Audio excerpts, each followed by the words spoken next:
Investimentos milionários em atletas de ponta. Grandes patrocinadores, estádios lotados e torcidas em êxtase. Eu até poderia estar falando sobre os grandes campeonatos de futebol, mas é sobre games, um mercado que já movimenta mais de 2 bilhões de dólares por ano só no Brasil.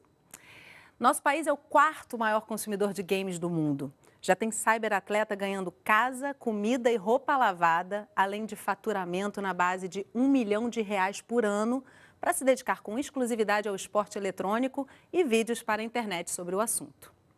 Mas e aqueles pais preocupadíssimos com o tempo que esses meninos e meninas ficam diante das telas? É sobre games e essa transformação inevitável que a gente vai conversar no programa de hoje com Marcos Lima, professor, geógrafo e gamer, e Evelyn Eisenstein, autora do livro Vivendo esse Mundo Digital. Gente, muito obrigada pela presença de vocês aqui com a gente no Canal Saúde. Marcos, eu quero começar com você, porque você se diz um gamer, e eu quero saber o que isso significa hoje. Na verdade, gamer hoje é uma categoria que ela é muito diversa, né? Assim, envolve diferentes tipos de relação com os jogos eletrônicos, né? Eu acho que a melhor analogia para entender isso talvez seja com o jogador de futebol e a relação dos torcedores de futebol, assim. A gente tem desde aquele jogador que joga no final de semana, uma partida, até um jogador profissional, até aquele que não joga, mas que é interessado pelo esporte, acompanha o seu time, acompanha as notícias, vai ao estádio torcer. Então, gamer hoje é uma categoria que engloba assim, essas diferentes vivências do universo dos jogos eletrônicos, né? Evelyn, é uma revolução ou uma evolução inevitável, né? Hoje isso é crescente. Como é que você, uma pesquisadora do assunto, vê essa evolução? Onde é que a gente está nesse momento?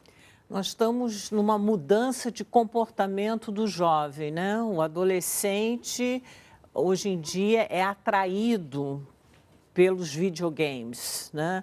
Então, existe toda uma mudança de comportamento, uma mudança do relacionamento com a família e uma mudança no relacionamento na escola. Então, nós temos que, de uma certa maneira, observar o que está acontecendo, alertar o adolescente para não usar excessivamente o gamer, e nós vamos conversar um pouquinho sobre isso, mas principalmente confiar, né, no discernimento, no bom senso desse adolescente, né? Marcos, melhor se juntar a ele do que ficar batalhando contra os games. Vocês acabaram fazendo um projeto bem legal no Pedro II, aqui no Rio de Janeiro, o Nu Games. Eu queria saber o que é isso e de onde é que surgiu essa ideia, como é que se junta aí aprendizado e equilíbrio com games.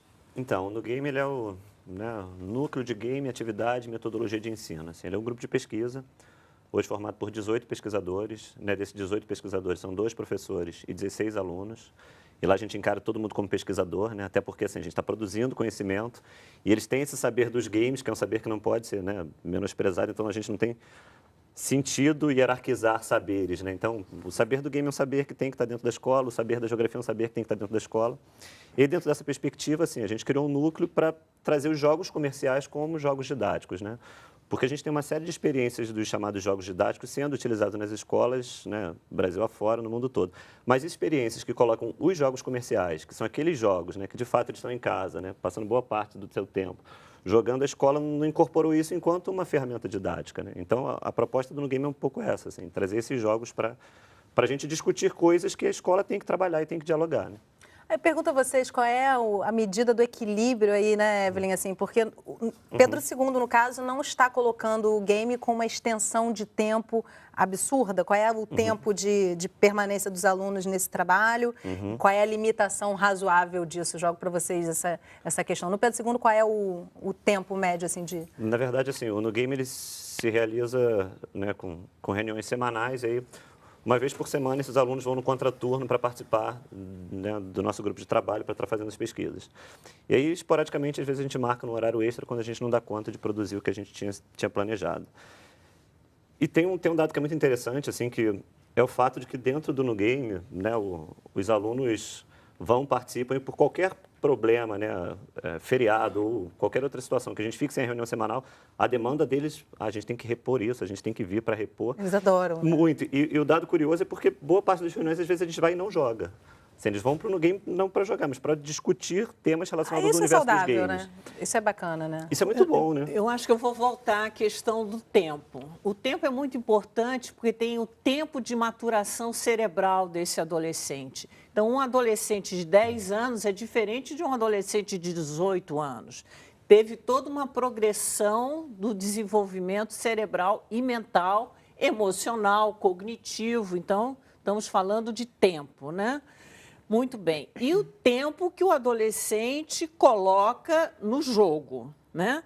Então, 2 horas, 5 horas, 10 horas. 2 horas já é muito, na sua opinião, Então, Evelyn? vamos lá. 2 horas equilibrando com que outras atividades ele faz. Porque eu não conheço nenhum adolescente que ama game que vai jogar Então, só 2 vamos horas, lá. né? Então, 2 horas. Mas ele faz 2 horas de atividade esportiva, por exemplo? Então, vamos contrabalançar, porque é uma mensagem que ele está colocando também no cérebro dele. Se ele fica 2 horas naquele game. Agora, se ele fica 4 horas, e se ele fica 5, 8? 8 horas é 1/3 do dia. 8 horas seria o período de sono saudável. Então, nós temos que saber justamente o que esse adolescente está fazendo num ciclo de 24 horas, em que tempo ele está na sua maturação, para poder saber, então, se é saudável ou não. E aí, o final de semana. E o final de semana, né? Ele está fazendo alguma outra atividade? Ele está tendo algum convívio familiar? Mas isso está mudando, né? Assim, o que eu percebi pesquisando sobre esse universo é que realmente eles interagem ali dentro do jogo, né? E me parece uma coisa assim quase inevitável para eles. Eles querem estar ali o tempo todo. Pois é, mas por que será que eles querem estar o tempo todo no jogo? Será que a vida está vazia? Será que não existe diálogo com os pais? Marcos, eu vou jogar essas perguntas para você. Muito Me bom, conta né? aí. Eu acho que assim, o universo dos games é um universo que ele é muito atrativo por uma série de fatores, assim, né? De repente a Evelyn tem a perspectiva da saúde, né? Quais são, né, os mecanismos, né, no organismo que são ativados. Mas tem outro dado também que é a questão assim, das narrativas que são construídas, né, o sentido de imersão, assim, porque é uma mídia que, diferente do cinema, né, que você tem um grau de interação bem menor, o game você tem um grau de imersão assim, enorme. Então você tem uma possibilidade de vivências, assim, de interação com aquela narrativa, com aquele enredo, que outras mídias não possibilitavam. Eu acho que tem um dado interessante dos games, assim, que ele é tão, né, tão diverso que, por exemplo, se a gente pegar o Pokémon GO, né, que é a nova onda, a nova febre relacionada ao universo dos games, justamente, assim. E aí você tem diversos relatos, assim, de pais que, o meu filho ficava em casa, eu pedia para ele comprar pão, ele não ia, agora ele quer ir na padaria comprar pão. E tem relatos de pai que também está jogando Pokémon Game. Exatamente, porque ele sabe, assim, que ele quer ir para o espaço público, ele quer andar pela rua, porque isso está relacionado à dinâmica do game. Então, acho que essas práticas também têm que ser valorizadas para a gente não encaixotar, né? Assim, colocar o game, né, todos como se envolvessem as mesmas mecânicas, as mesmas dinâmicas. Então, assim, acho que cada tipo de game tem algo a ser explorado. Agora, Evelyn, perguntando assim, te instigando mesmo, o que tem de positivo nisso tudo? Porque tem também jovens que estão, vamos dizer, se desenvolvendo muito a inteligência, aprendizados muito mais amplos para a idade deles e que jogam muito. Então, onde é que fica o lado positivo do ponto de vista da neurociência, vamos dizer assim? Vamos dizer, pro então, game? o lado positivo atrai a curiosidade, atrai o conhecimento, né? Canaliza parte da impulsividade desse adolescente. Estamos falando, e a socialização. Mas eu já fico aqui, já na socialização, porque existe o que a gente chama um isolamento interativo. Então, não é tão socialização assim. Às vezes você conversa com aquele outro colega que também está lá no game, mas só aquelas coisas do game. Você não conversa presencialmente. Então, existem os lados positivos, mas, como médica, nós lidamos muito com os lados negativos, com os lados do problema que vai surgindo. Então, transtorno de sono, nós estamos falando sobre o tempo. Transtorno de sono, transtorno dos hábitos de alimentação.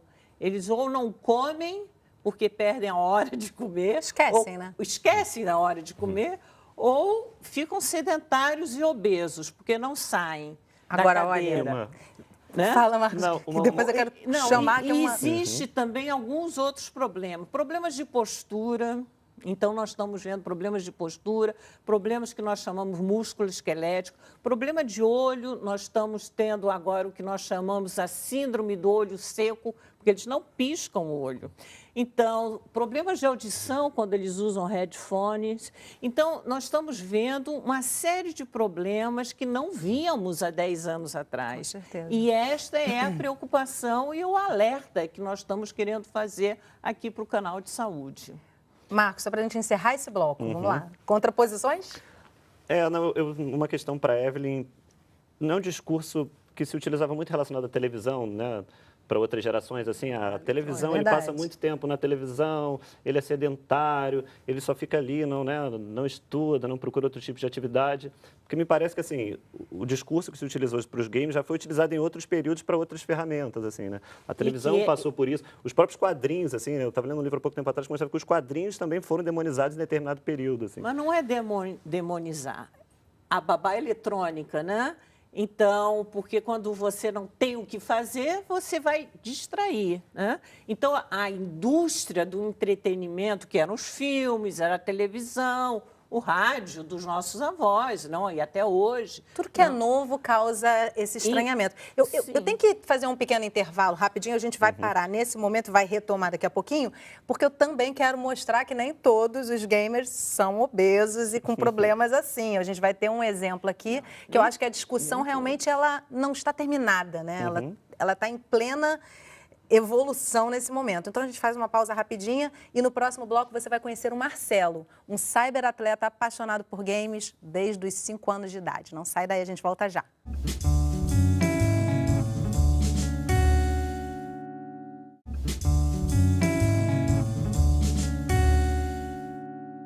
Estamos de volta conversando sobre games. Agora a gente vai visitar o Marcelo, um dos cyberatletas mais conhecidos do Brasil.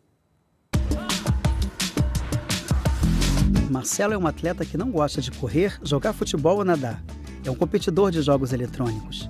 Transformou diversão em fonte de renda. Viemos conhecer o seu QG. Oi, Marcelo. Vim atrapalhar um pouco o teu treino aí. Tudo bem? Tudo bem. Quanto tempo que você treina por dia, geralmente? Quando eu tô realmente muito dedicado, eu treino praticamente o dia inteiro. São cerca de, 12 horas jogando assim, seguidas, sem parar. Mas assim, dias que eu tô só, daquele jeito, tanto faz, eu jogo em torno de 5 horas, assim. Aí eu vou dormir e tal, comer alguma coisa, descansar, sair de casa. Marcelo, você é de uma geração que cresceu jogando videogame. Quando é que você começou a se interessar por isso? Olha, eu comecei em torno dos 5, 6 anos. Eu já começava jogando videogame, console. Lembra qual foi o primeiro videogame? Foi o Nintendo 64. Eu jogava Super Mario com a minha irmã. E como é que você se tornou um competidor profissional? Eu sou muito competitivo. Daí, quando eu conheci o League of Legends, eu simplesmente comecei a jogar e já falei, cara, um dia eu quero estar no campeonato e bater em todo mundo, no jogo. No início a minha mãe só não gostava do fato de eu querer sair da escola para começar a jogar, sabe? Mas assim que eu terminei a escola, ela viu que eu estava fazendo sucesso no jogo, ela viu que eu arrecadava dinheiro, porque a preocupação principal de todo pai é, só um jogo, sabe? Não vai ganhar nada com isso e vai ficar zerado de dinheiro na vida. Mas não, o jogo é uma grande fonte de renda. Ela percebeu isso e começou a me apoiar. Tá, me explica um pouco das competições, como é que elas acontecem? Tem as competições que são online e tem as presenciais. As online eu só chego aqui em casa, sento no computador, jogo com o meu time. E as presenciais eu tenho que viajar para outro estado, assim, para jogar lá presencialmente, com torcida e tal. Eu ouvi dizer que quem é competidor, às vezes sofre de tendinite. Você já sofreu? Sim. Não, eu nunca sofri não, mas eu conheço muitos jogadores que sofreram e tiveram que dar um tempo do competitivo por causa disso. Algumas pessoas criticam, dizendo que quem é muito fissurado em jogos eletrônicos sofre de isolamento social. Você concorda? Cara, eu concordo parcialmente, porque tem realmente aqueles competidores que são fanáticos e eles meio que realmente se isolam socialmente. Eles só conversam ou saem com as pessoas que estão ao alcance deles, sabe? Eles não se esforçam para conhecer novas pessoas e tal, aí eles se excluem. Mas aqueles competidores que são apaixonados, mas não são fanáticos, eles saem, sim. Tem um ciclo de amizade grande e tal. São bem conhecidos por serem famosos também. E o teu caso? Qual é? No meu caso, não sou fanático. Eu converso com várias pessoas, costumo sair com várias pessoas. Vou pra São Paulo, às vezes, pra ir pra uma festa ou outra, pra sair com pessoas e tal. Namora também? Sim. Pretende fazer faculdade? Pretendo algum dia, não por agora. Quando eu perceber que tô no meu limite, eu foco numa faculdade. Tem uma idade certa pra começar a jogar e parar de jogar? Começar a jogar, qualquer um pode, sabe? É livre pra todo mundo. Mas pra você virar competidor, pelo que eu me lembre, a idade mínima é 17 anos ou 18. A equipe da Red garante a vitória! Jogos eletrônicos me deixam bem feliz. E, pô, você conhece pessoas de vários lugares ao redor do mundo que têm o mesmo interesse que você, que é o jogo, que competem com você. Você é tão fascinado por videogame que acabou tatuando no teu antebraço um símbolo, né? O que significa aí? Sim, esse aqui é o símbolo da arma do Zed, que é uma customização dele. Que é um personagem, né? É o Zed. É a customização do Trovão. Daí eu tatuei a arma dele porque é o meu personagem favorito. É o melhor que tem.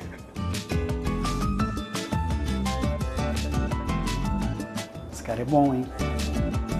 Quando eu tô jogando, eu costumo ficar muito eufórico pela vitória, para vencer. Mas normalmente eu fico bem concentrado, porque o jogo é de estratégia, entende? Então você tem que se manter focado. E sempre quando você faz uma ação no jogo, você já tem que pensar no seu próximo passo.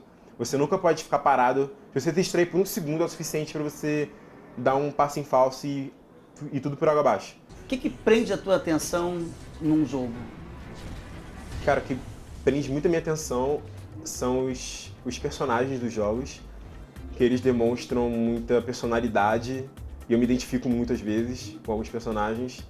E também acho legal que tem umas falas dos personagens do League of Legends que são muito filosóficas, que te fazem refletir, sabe, sobre a sua vida também, sobre a sua felicidade, sobre tudo.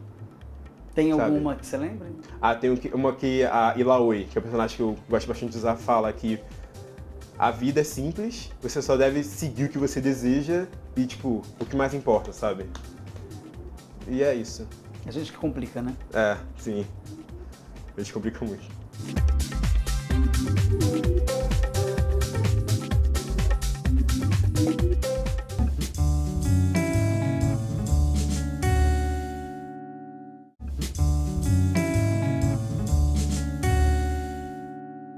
Estamos de volta conversando sobre games. Com a gente aqui no estúdio, Evelyn Eisenstein, autora do livro Vivendo esse Mundo Digital, e Marcos Lima, professor, geógrafo e gamer. Gente, no primeiro bloco, antes da gente ver a matéria, eu interrompi você, Evelyn, e a gente estava trazendo uma série de questões. E eu queria saber de você o seguinte, como você avalia que termina o que é saudável, o que é normal e se torna patológico, né? O Marcelo é um exemplo de pessoa que vive disso mesmo e coloca várias questões, né? Pois é, o Marcelo colocou uma questão muito importante, ele usou a palavra fissura, né? Que é o que nós chamamos o início da dependência e hoje em dia se o chama a síndrome, e a gente pode colocar do uso problemático interativo da mídia. O que quer isso? O que quer dizer isso? É justamente o que ele colocou, né? Eles se concentram ao máximo, mas isso vai trazendo não só uma liberação do que nós chamamos de neurotransmissores, do qual a dopamina é o mais importante, e com isso ele vai se tornando cada vez mais tolerante, ele precisa de mais horas para jogar o jogo, ele fala isso, ele começa a fazer alternâncias de humor, ele entra às vezes no que nós chamamos síndrome de abstinência, ele não consegue parar. Quando ele para, ele tem alterações do humor, né? Ele fica irritadiço, às vezes fica agressivo. Ele deixa de fazer as suas atividades no geral. Ele não convive mais com a sua família. Ele mesmo, no início do programa, ele não faz nenhum esporte que o atleta saudável deveria fazer, né? É uma questão de coordenação psicomotora. Ele não faz exercício ao ar livre, então ele começa a ter uma série de problemas do qual a dependência é o mais importante. Marcos. Seus do pontos de vista. Não, pensando do ponto de vista da escola, assim, tem uma parte da fala dele que eu acho que é interessante, que ele fala exatamente da transposição, né? Que ele está pensando sobre filosofia a partir do jogo. E hoje, assim, a gente tem diversos casos, né, de alunos que estão pensando mitologia a partir dos jogos, estão pensando eventos históricos a partir dos jogos. Então, por exemplo, a gente tem uma série de jogos comerciais assim, que eles estão jogando que retratam determinados períodos históricos importantes, né? Retrata a Revolução Industrial, retrata a Revolução Francesa. E falam inglês fluente esses meninos, Eles estão né? fazendo transposição de outras áreas do conhecimento a partir dos jogos. Assim. Eu acho que isso é o dado que a escola tem que se atentar e trazer, né? Assim, porque... E os pais? Ele fala da questão da preocupação da mãe, a preocupação da família. Assim, como é que você traz a família para essa questão? E também outra coisa que eu acho que é importante trazer é a questão financeira, né? A partir do momento que aquilo vira uma perspectiva de trabalho, muitos pais ficam menos preocupados com isso. Como é que está isso, Marcos? Os pais, assim, a gente tem uma receptividade muito boa dos pais, né, em relação ao projeto do No Game, até porque ano passado, quando a gente começou, a gente fez um evento trazendo os pais para a escola, para explicar o que era. E eles ficam muito felizes por conta da gente estar dando um outro uso para os games, né, assim, porque na cabeça de boa parte dos pais, o game é um pouco aquilo que ele falou, assim, né, é uma perda de tempo, onde meu filho passa muitas horas ali que não tem um conhecimento propriamente do que ele está fazendo. E quando a gente fala que a gente vai estar usando isso dentro da escola, né, para estar dialogando com as outras áreas do conhecimento, então existe uma aceitação dos pais, assim. Isso é um dado interessante, porque, por exemplo, no game a gente utiliza alguns jogos que são, né, da faixa etária não correspondente dos alunos. E aí a gente tem uma autorização do responsável, né, que ele autoriza a utilização desses jogos, independente da faixa etária, com fins pedagógicos. Então, isso mostra assim, que existe uma confiança muito grande dos pais no trabalho que a gente está fazendo com esses jogos dentro do Pedro II. Mas você falou da família e eu gostaria de trazer 2 pontos. Primeiro, o abandono. Existe muita família que abandona afetivamente esse adolescente. Então, o adolescente não tem o que fazer, está no tédio, como nós falamos, e vamos lá para o game, porque o game ocupa o que a gente chama da mais importante função da família, que é o diálogo, a troca. Essa é uma preocupação. A outra são pais preocupados só com a nota da escola, como se não existisse o convívio familiar. Né? A família é um núcleo familiar onde se troca, se conversa, questões importantes, né? Coisas positivas ou negativas, não é só a nota da escola. Então, nós estamos querendo não é que o adolescente não jogue o game, mas que coloque um limite nesse game e que conviva com a família, conviva com seus amigos, pratique atividades esportivas fora de dentro de casa, porque ainda tem isso. Nós temos, inclusive, uma deficiência de vitamina D, imagina, porque os adolescentes ficam só dentro de casa, shopping center, lan house, cybercafé. Então, e o sol, né? Então, nós estamos falando sobre outros tipos de convívio. Não estou dizendo que ele não jogue e não ganhe ele até traz isso ali, né? Ele traz uma interação que me parece que é muito nova para a gente, né? Assim, ele fala de uma interação, de conhecer gente do mundo todo, mesmo independente de ir a campeonatos fora do Brasil. Ele está ali interagindo com pessoas do mundo todo. É uma forma, talvez, de interação que a gente não esteja reconhecendo ainda? Como é que vocês veem isso? Não, ele está interagindo. A pergunta é, será que está interagindo ou ele está só jogando um jogo com outros jogadores? Né? Interação é você dividir momentos bons, momentos ruins, contar sobre os seus problemas, contar sobre soluções, contar sobre planos de futuro. Né? Isso que é uma interação. Né? Será que isso está realmente acontecendo? E ele falou uma palavra importante. Ele está namorando um adolescente de 18 anos, ele está indo à festa, ele está conhecendo outras pessoas, ele está questionando a sua própria sexualidade. Então, existem várias outras coisas que não é só o jogo, né? Não é só canalizar toda a energia no jogo, mas abrir para o mundo. Né? Essa é a questão. Acho que assim, complementando um pouco, né, a Evelyn tocou num ponto da sexualidade desse adolescente, assim, né? Esse é um dado que os jogos têm trazido, que eu acho que é importante ser ressaltado, assim, né? Porque o universo dos games, durante muito tempo, foi um universo hegemônico dos meninos, né? E hoje a gente já começa a contrabalancear um pouco isso. E a indústria dos games já percebeu que aquela representação, por exemplo, que era feita das mulheres hipersexualizadas, né? Ou então da donzela que tem que ser resgatada, né, por um super-herói, isso já começa a ser problematizado, assim. Então, quando você tem um jogo, por exemplo, que acaba com o binarismo de gênero, isso traz uma reflexão para o adolescente. Então, ele vai estar questionando a sua sexualidade a partir da vivência do jogo. Então, acho que a grande coisa é qualquer atividade, qualquer prática em excesso tende a causar, né, determinado problema. Eu acho que os jogos, assim, o que tem que ser salientado é que eles permitem você dialogar com diversas esferas do cotidiano, assim, né, que envolve a sexualidade do aluno, que envolve a relação dele com a escola, que envolve a relação dele com os amigos. Tem que ser proveitoso, né? É isso, assim, né? E os produtores de gamers estão atentos a isso, né? Eles estão cada vez mais diversificando, cada vez mais trazendo novos conteúdos para o gamers. Eu tenho que encerrar o programa, infelizmente, passou rapidinho, mas eu acho que a gente trouxe realmente que a gente está num período ainda difícil de analisar e avaliar para onde que a gente está indo, mas tomara que seja para o caminho da combinação, né? Da saúde, da diversão, do entretenimento e do conhecimento que eles também trazem. É isso. Gente, muito obrigada pela presença de vocês aqui com a gente no Canal Saúde. E obrigada a você por acompanhar a nossa conversa aqui pelo canal, pela internet ou um dos nossos canais parceiros. Na nossa página no Facebook você pode rever o programa, mandar sugestões de assuntos e dar a sua opinião. Curte lá e compartilhe essa história com a gente. Eu te espero na nossa próxima Conversa em Família. Tchau!